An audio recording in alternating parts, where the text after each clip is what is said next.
and begin with the investigation and gather more information that they could summon in order to help us get into the relevant information that has something to do with this tragic incident. I think these are the information that I could offer to you right now, and I'm willing to answer your questions if you have any. Thank you. Thank you very much, sir. While we are awaiting questions coming from our participants in our virtual presser, joining us in this room are members from the CNN, ABS-CBN, CBN, and PTV4. And I think Mr. David Santos would like to ask some questions to Major General Rebel. Yes, David. Please. Good morning, sir. Question and follow-up, sir. Firstly, sir, I know you have pointed out that there's a probe team now on the scene that will conduct the investigation. But as you also pointed out also that you should avoid speculation, unverified information. So we'd like to verify to you, sir. There are reports, or we quote the AFP as saying there were 96 on board the C-130 freighter, and then based on comparisons being made as to the capacity of the aircraft, there are now, as you pointed out, there are speculations now that it could have been overloaded, sir. Can you comment on that? That's my first question. Thank you, David. At this point, we have to await the result of the investigation. I would not want to venture on saying that it is overloaded or it was sufficiently loaded, but I think the best way to go is to wait for the result of the investigation, because they'll be competent enough to determine whether the number is sufficient, or whether it is, as being claimed by some quarters, exceeded what is supposed to be the maximum number of personnel. But we should remember that C-130 aircraft is one of the sturdiest, strongest aircraft that we have in our inventory. I think I also heard you made reports that the C-130 is the workhorse of not only the armed forces of the Philippines, but the entire Philippine government as well, especially so that in times of calamities like this, the armed forces of the Philippines and the Philippine government rely on the C-130 to help in relief operations, in delivery of basic goods and services. Especially during the response of the pandemic, it was also instrumental in helping the distribution and rollout of anti-COVID-19 vaccines and many of these things. So we are aware about how useful these aircraft are, and how we should, and the loading capacities that are necessary. So again, I would like to defer the comment until results of investigations have been out. After all, we already have started. Yeah. A follow-up, sir. You pointed out also, sir, that you will be very transparent, sir, yes, when it comes to the results of the investigation. We'd just like to note also, sir, that for the past 3 incidents of air mishaps that have happened involving the Air Force, sir, many of the results of this investigation were never released to the public. What assurance are you giving us now, sir, na hindi mo mauulit yung sa ngayon, sir, compared nung sa mga previous air accidents na nangyari? You mean the results of the investigation? Okay. We assure our people that we are transparent indeed, and the results of investigation are available when completed. It's just that not all results of investigation are for public consumption, but if there are specific issues that they would like to know with regard to a particular incident, and that will not affect national security, then we're willing to share that to the public. As a matter of fact, some members of the family who might be interested as to what happened have approached us, and they have been informed appropriately because they needed to know. So we assure our public about the transparency of the investigations we're conducting. As I said, we are as interested as our kababayans are in determining what happened, because this is not just about being taxpayers' money. This is about lives and property of people that we all hold dear and we consider the primary assets or resource in our armed forces. So just quickly lang, sir. Okay. That's my timetable, sir. How soon does it all down? We would like to do it the soonest time possible, ano? At maibigay natin we deliver the results. But we should remember that we have to be deliberate and accurate with regard to the investigations that we're conducting. We cannot afford to issue statements or reports that are quite uncertain. So we are going to do our best to make it to conclude it the soonest time possible. If I may cite the case of the Black Hawk helicopter, we already recovered the flight data recorder, but since it is new in our inventory, we have to send that to the manufacturer for them to be the one to open it, and the processing of the data and information will have to be done. So we seek for the understanding of our kababayan, much as we would like to have them published or available in the soonest time possible. We have to make appropriate adjustments and processes to be observed to ensure that our reports will be accurate and deliberate. Thank you, David. Thank you, sir. We would like to acknowledge Mr. Dempsey Reyes to ask this question and a follow-up. To follow Dempsey Reyes would be Mr. Raul Dancel of the State Times. Dempsey, go ahead, please.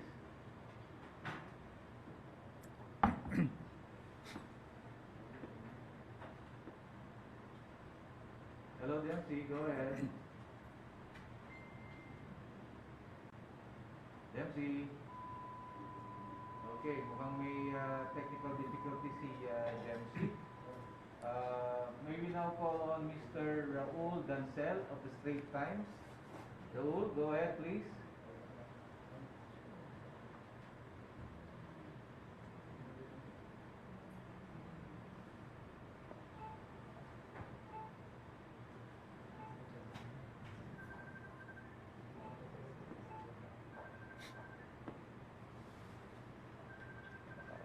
Technical problem din.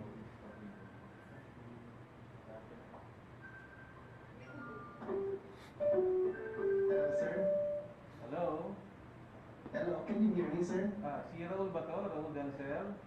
Yes, sir. Yes, sir. Raul, Good go evening, ahead. everyone. After your question and follow-up, Yes, sir. we'll return to Dempsey. Go ahead, Raul.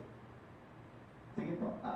Sir, nasulat ko naman sa chat box, no? There were concerns raised over the condition of the runway and the airport, that these were accidents waiting to happen. What is your response to that? And yun na lang po muna. May pangalawa na lang po akong tanong.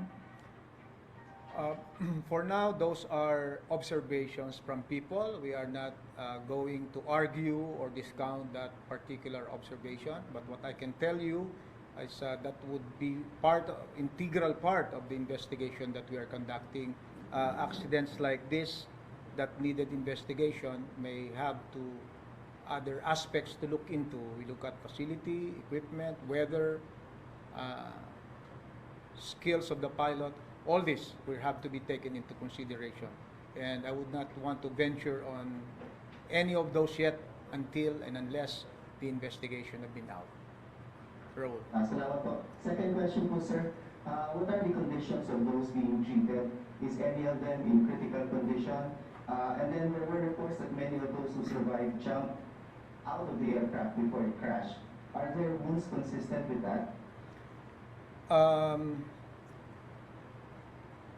Information like this are not all are not available to me yet. But what we can assure you, they are now being treated. With regard to the status of their wound or injury, I am not sure if any of them is in critical condition up to now. We hope that there will be no more of them who are in critical condition. But what is important is they are now in hospitals, now being treated. And if there are any specific need for an upgraded or elevated or higher type of facility or treatment that they will be needing, we have available aircraft on standby to bring them to the nearest hospital in Manila to ensure that they will be properly treated. Okay. Thank you, Raul. Salamat, sir. Thank you, sir. You're welcome. We now recognize Mr. Dempsey Reyes, and after Dempsey Reyes, Ms. Karen Lema of Reuters. Dempsey, go ahead, please. Okay na, sir. Hello? Yes, Dempsey, I can hear you. Okay na. Hindi, sir, question lang, no? For those lang siguro, sir, would you describe this, the unfortunate incident as the worst military plane crash in history? And question lang, sir, kasi medyo conflicting kasi since yesterday, ilan po ba talaga yung nasa flight manifest? Kasi lalo, kasi ang daming lumalabas sa figures kaya kung nagsasabi 85 by 94 by 96. Yep. Okay. Para lang ano, sir, para lang klaro, sir. Yun lang po muna. Okay. The question as regards to the exact number, there are 96 in the manifest. That includes the 3 pilots and 5 members of the aircrew. Ang na-rescue natin are 49.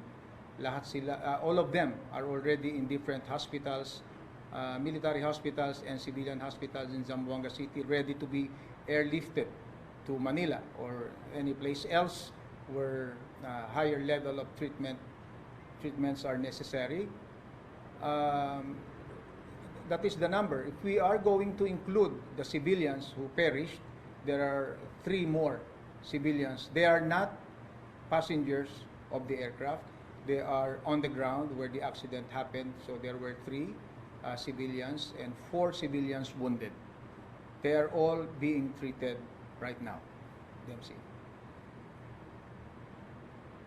Sige, sir. Yung isang question lang, sir, would the military describe this as the worst military plane crash in ever happened in our history?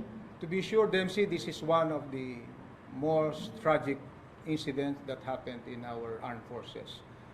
We do not want to compare this in terms of number of casualties. One too many is already a tragedy insofar as we are concerned.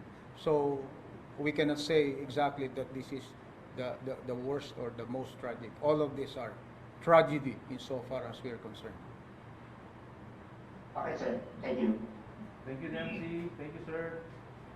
After Ms. Karen Lerma, we recognize also Mr. George Carino, who is also in the room. Karen, go ahead, please.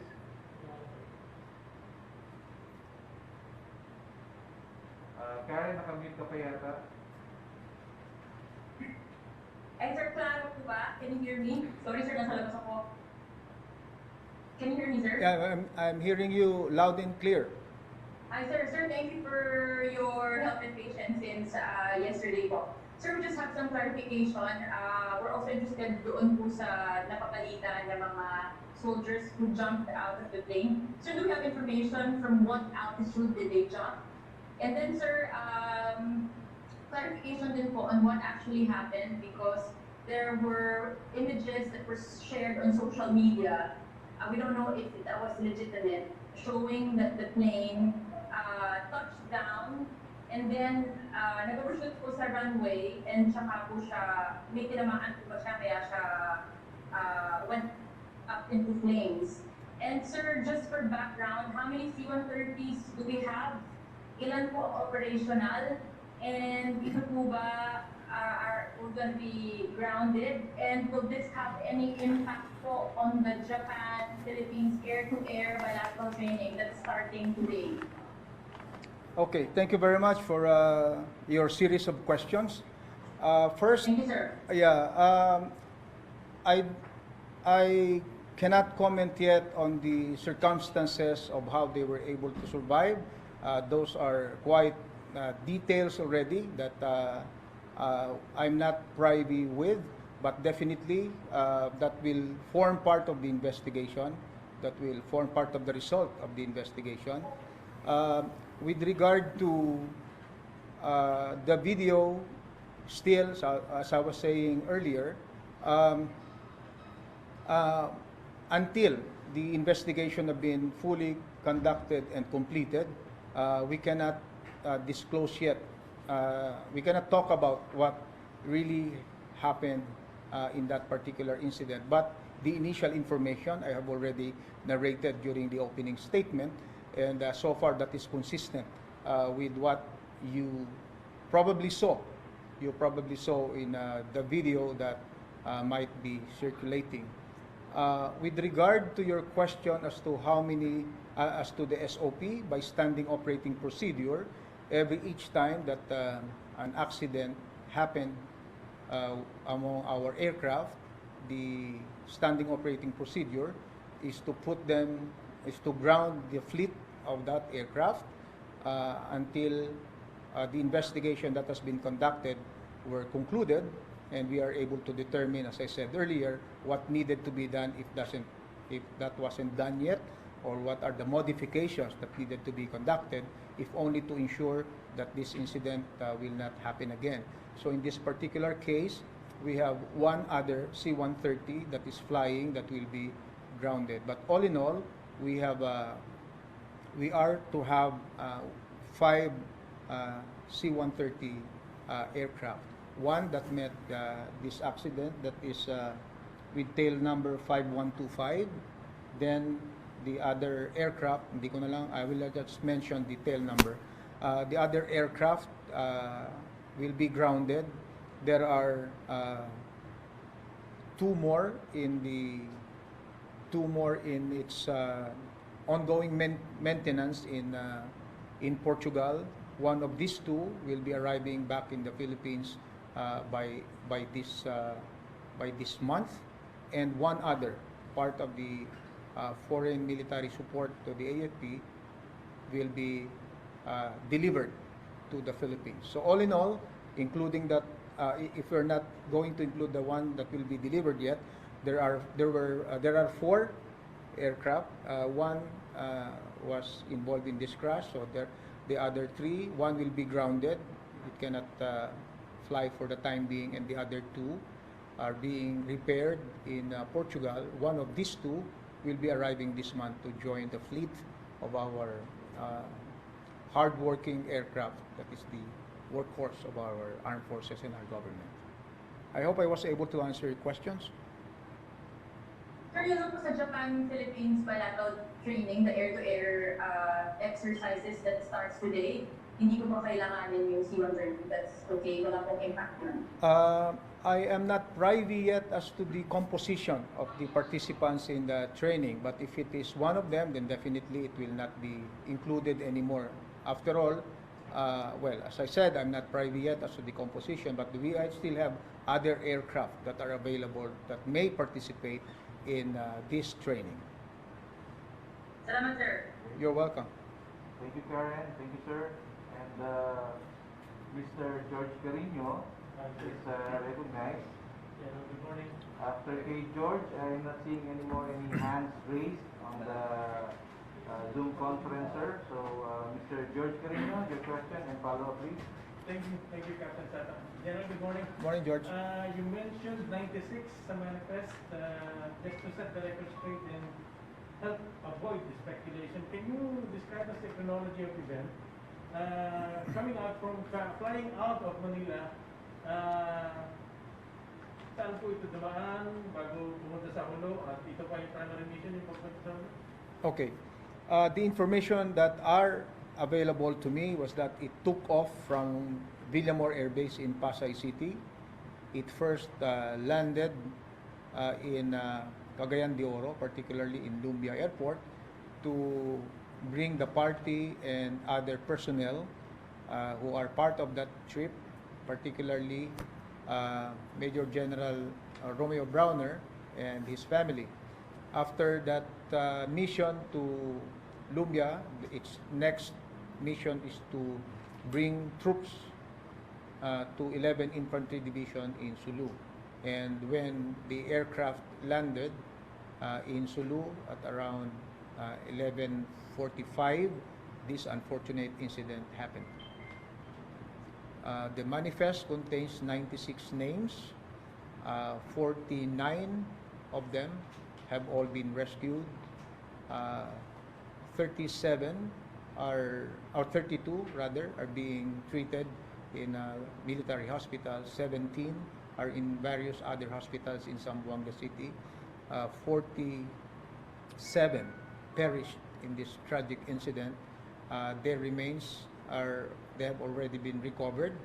The process of identifying them are in place and it's moving, and we hope to notify all members or the next of kin of those who perished in this incident before we release even the names of those who survived. George. Okay. Follow-up, George? Yes. Another question, please, President. In terms of this, Okay. Before you continue, George, I'd just like to answer the particular questions on the training with Japan. It's only classroom instruction and lectures. It does not involve kinetic or actual exercise or training with aircraft. George, sorry, please continue with your next question. the AFP's hand is busy with this investigation and treating management of the dead and treating the injured. Nasaan po ang, as we speak, nasaan po ang focus ngayon at ano po ang plano dun sa pag-uwi dun sa mga kawan natin na Okay. The first thing that we're doing is to ensure that those who have been wounded and injured are being treated and their medical requirements are all properly attended, including transporting them to Manila or where else where a higher level of treatment or facility will be necessary. Now, of course, the necessary support, the needed support for all of them will all be made available by the Armed Forces of the Philippines. With regard to those who perished in this incident, as I said, identification of the remains are now ongoing. For those who have been identified, they will be delivered or brought home to the respective families. But meantime, since we already know how many were on board, how many, and the names of those who survived, so we already have the names and list of all those who perished. But the challenge now is on identifying who is this person as among the remains. But the act of notifying is already in process. Honors will be accorded to them, befitting a hero who died in line of duty. This includes vigil, ceremonies in laying them in their final resting place. Respective units of the armed forces where these soldiers reside or their families reside will be the one to be overall in charge of all this, informing the next of kin, the burial requirements, and the ceremonies that are needed to be given to them will be taken care of by them. Bases and military camps who have in their AOR the residences of these fallen soldiers the flags will be raised on half-mast, and again, all the benefits will be given to them. That's why the critical thing now for those who perished is the identification, not only of those who perished, but also those of their next of kin, so that we would know to whom we're supposed to deliver or provide the benefits and give the assistance that are necessary. Much as the remains are charred, we have means on how to identify them. They all have dental records for us to compare them with the remains. But in instances where there might be some changes and some dental records were not updated, we have forensic experts in the armed forces and other agencies of government who are going to work together in order to ensure that proper identities will be known, and again, they will be brought home and be given the decent burial that they deserve as heroes of our country. General, binanggit lang po kahapon na mayroong unaccounted. Tama po ba? O bago na yung Sa ngayon, bago na yung information natin. Initially, 42 yung na-retrieve natin na remains. 5 were unaccounted or missing. Let's use the word missing. 5 were missing, but all of those 5 have already been accounted for. That raised the number to 47. Thank you, General. Thank you, George. Thank you, George. Sir, wala na pong tumataas ng kamay, but may follow-up question po si Raul Dancel from the State Times. And his question goes, how will the grounding of the C-130 fleet affect the AFP's humanitarian mission and operations against the Abu Sayyaf, NPA, and other enemies of the state? How long can the AFP afford to keep these aircraft on the ground? Again, the question, sir, comes from Raul Dancel of the State Times.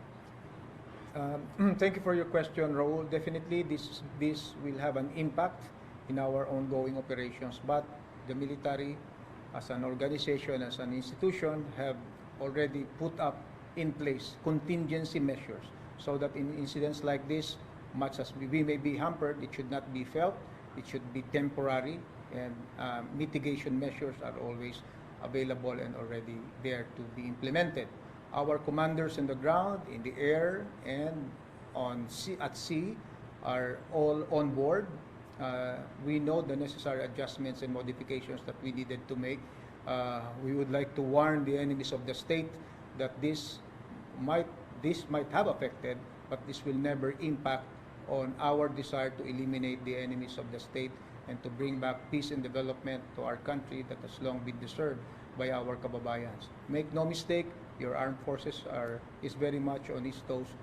We will not put our guards down. We will continue our pursuit, and we will not stop unless we are able to neutralize the enemies of the state and for our people to get the progress and the peace that they so deserve. Okay. Sir, thank you very much. May additional questions pa po. We will recognize muna si Ann Sobirana. After Ann, may pahabol pong question si Micael Flores from AFP. So stand by, Mr. Flores. Ann, you have the floor. And sorry, before you ask that, I think one part of the question is about humanitarian operations. Again, it may be able to affect us, but again, contingency measures are there. We have Navy ships, we have Navy aircraft to help and assist in the delivery of these basic goods and services. So our people should not worry that their needs, especially at this time, that we are very much in dire need for the rollout of our vaccines. We are going to institute measures. Just like as I mentioned, we have reservists and auxiliary training units affiliated with us that could help us. Again, as a nation, we will be able to hurdle all these challenges. And if we are one with each other and with one another, I'm sure any challenge like this, we will be able to surmount. Thank you. Ann, please. Sir, nabanggit mo kanina na medyo hirap po tayo sa pag-identify noong mga na-recover nating cadavers at may mga forensic experts naman ang armed forces of the Tama po. Madami ba, sir? Kaya ba ng mga forensic experts natin to identify this? Or kailangan pa natin humingi ng tulong sa ibang mga agencies like ang PNP and the NBI para tumulong po sa pag-identify nitong mga cadavers? Okay. I may have to answer that in English and in Filipino since your platform is Filipino. Sa ngayon, meron tayong mga dental records. Lahat ng sundalo may dental records. So kasama yan sa pinakauna nating gagamitin sa pagtulong upang makilala itong ating mga kasamahan na nasawi sa insidenteng ito. Doon lamang sa mga sitwasyon kung saan yung kanilang mga dental records ay maaaring hindi updated, then that's the only time na mangangailangan tayo ng tulong ng mga forensics expert na meron tayo sa AFP. At kung mangangailangan pa tayo ng additional, marami tayong mga reservists na bahagi ng ating tinatawag na force multiplier sa armed forces na makatutulong sa atin upang sa ganun ay ma-augment kung kakailanganin pa. But so far, masasabi natin na sapat pa ang bilang sapat pa yung proseso na meron tayo at ang bilang ng forensic experts kung ito man ay kakailanganin. So what we're saying is we have sufficient means to identify these remains. We have dental records to use. These are regularly updated. We will know that this is not updated because it has a date of update that we could refer to. In which case, if it's outdated, then that's the only time that we resort to forensics expert. And even if we have to do that, we have sufficient number in the armed forces to do that. And if at all we need augmentation, we have reservists in the armed forces, part of our force multiplier, whether in all fields, even engineering, science, and in this case forensic medicine, that could help us in identifying the remains of our fallen soldiers.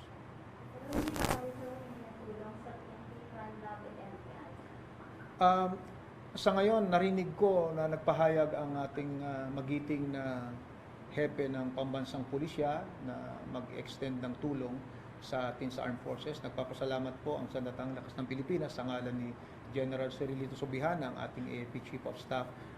Coordinations are in place, no, para hindi na tayo makikipag-coordinate kung kailangan natin. So the coordinations are already in place. But if there's a need, then execution na lang ng coordination ng ating gagawin. So we already have made appropriate coordinations with other agencies of government like the Philippine National Police, whom the Chief Director Eliasar, Director General Eliasar have already mentioned his desire and his order for his members of the PNP to help the AFP in the process. So we're very thankful on behalf of the AFP General Cirilito Subihana, our AFP Chief of Staff. We would like to express our gratitude for that offer. Coordinations are in place. Should there be a need to actually engage them or for them to send, then it will already be quickly executed because the coordination part have already been completed. And we thank our counterparts, not only in the PNP but in other agencies of government like the NBI, who are there to help us in this particular effort. Thank you very much, Anne. And for the final two questions, coming from Michael Flores. And siguro sir, standby po natin si Robina Acido that will ask after Michael Flores has asked his question. Okay. Go ahead, please. Thank you, Captain John. General Randall, good morning. Sir, what was the weather like yesterday when the plane was landing? And can you describe for us the area where the plane crashed? Is it a plantation, coconut field? What was the first part of your question again? Sir, what was the Weather. Yes. Okay. From available records, the weather is good. The area where it overshot the runway is already a village, according to the information that I gathered, and there are already settlements in the area, which probably could be the reason why there were civilians who were hurt and who perished in this incident as well. Sir, at the moment, who is currently conducting the search, and is the area controlled by the military, and are there any indications that the militants could interfere with the search? Since day one, when this incident happened, immediately, and part of the search, rescue, and retrieval operations is the security operation in the area. We have to cordon the area where the search, rescue, and retrieval operations are ongoing to make sure that there will be no disruption from any quarter with regard to this particular very critical and important actions during the golden hour. Likewise, we also made appropriate coordinations with other agencies of government with regard to as I said, the transport of all our those who were injured in this particular incident. The military is on top of the search, rescue operations. Those have already been terminated, and now we are on the retrieval operations part. The experts from the Philippine Air Force, the investigating team, I surmise might be already conducting the investigation as we speak, because as early as the break of dawn this morning, they are already in Sulu, and I have spoken to the head of the team that went there, the commander of the Air Mobility Command. Sir, what do we know about the pilots? Are they part of those who died, or were they able to survive the crash yesterday?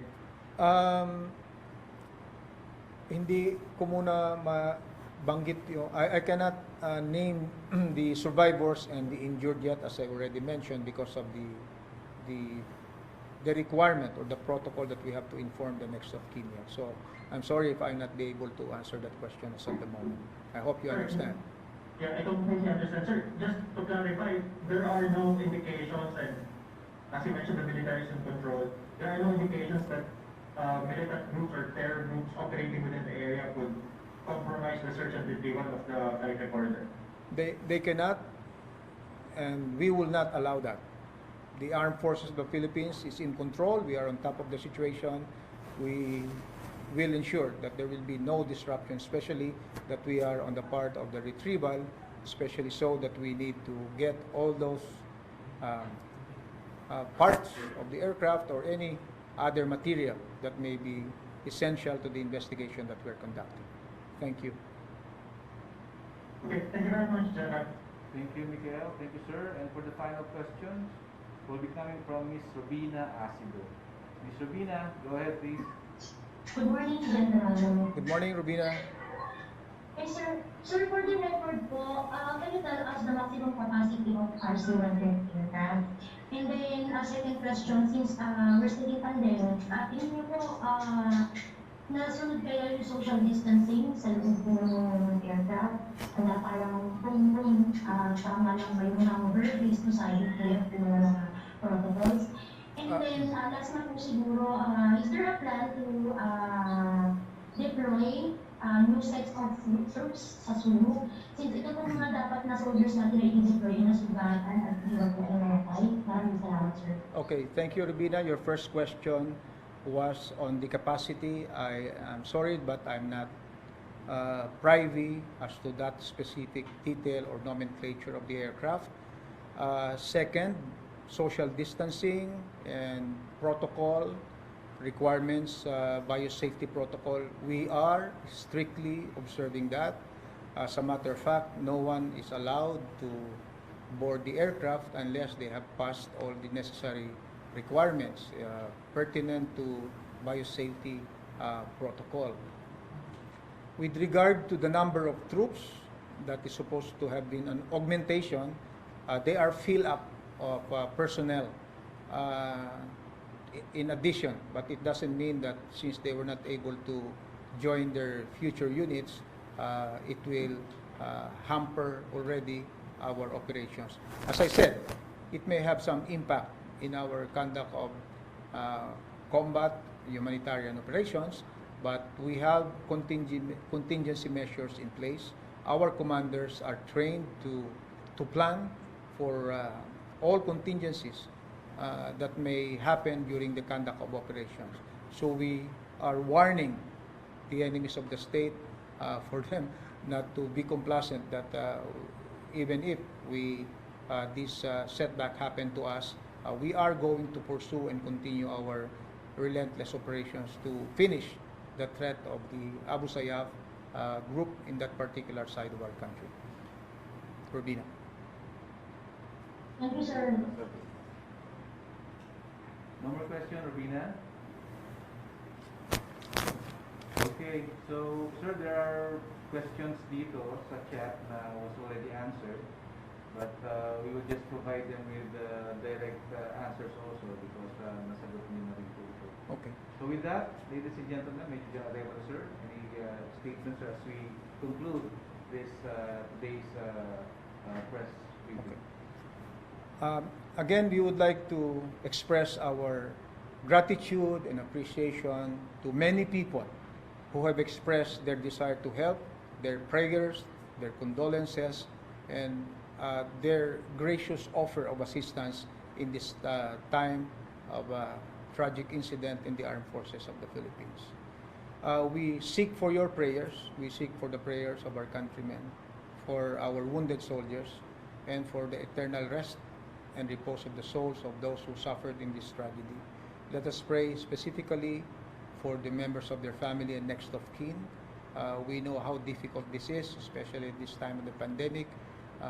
incidents like this happen, the Armed Forces of the Philippines, under the leadership of General Cirilito Subihana, our AFP Chief of Staff, the Philippine Air Force, under Lieutenant General Allen Paredes, is on top of the situation. We are aware about this great loss, but as we said, within what is humanly possible, we are looking into this incident to make sure that this will not happen again.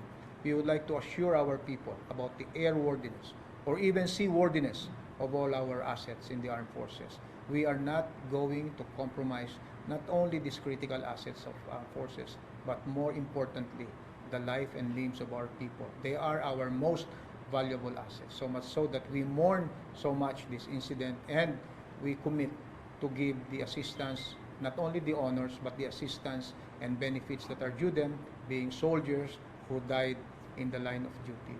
We assure our people that in every instance that we need to operate our vessels, our vehicles, we are doing check before it leaves and checks after it has performed our mission. But again, all the due diligence considered, all the efforts that have been exerted towards safety, still this incident happened. So we are after the investigation so that we know what actions yet are needed to be done. We solicit the understanding of our kababayan, and of course, especially those people who have the habit of distributing information that are unverified. Please cease from doing it, because it does not help at all. It even complicates the situation. Again, on behalf of the Armed Forces of the Philippines, we thank you for all your prayers and support. Your armed forces will continue to perform its mission. We will pursue our peace and development efforts even if we are facing challenges like this. Magandang umaga po. Good morning. Magandang umaga po, Major General Revalo at sa ating mga kasama. Everyone, thank you very much for joining us in this morning's presser. That concludes our activity this morning, at mag-ingat po tayong lahat. Magandang umaga po sa ating lahat.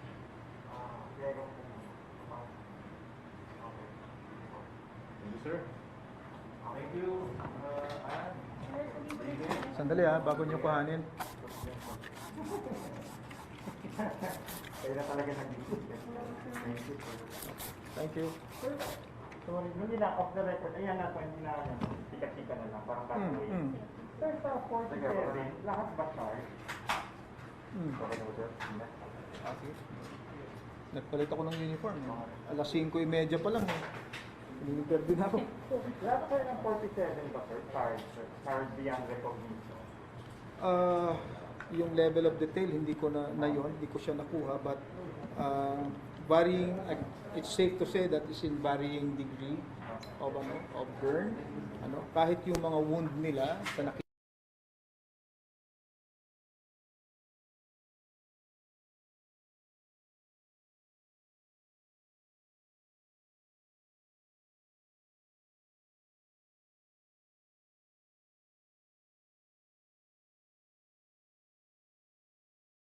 So ano doon? Or meron pa siyang bago? Dahil yung mga binanggit ko, iniimbestigahan na po namin yun. So para ron sa kaso niya, siya dapat ang magpaliwanag doon at mag-prove kung meron talagang korupsyon.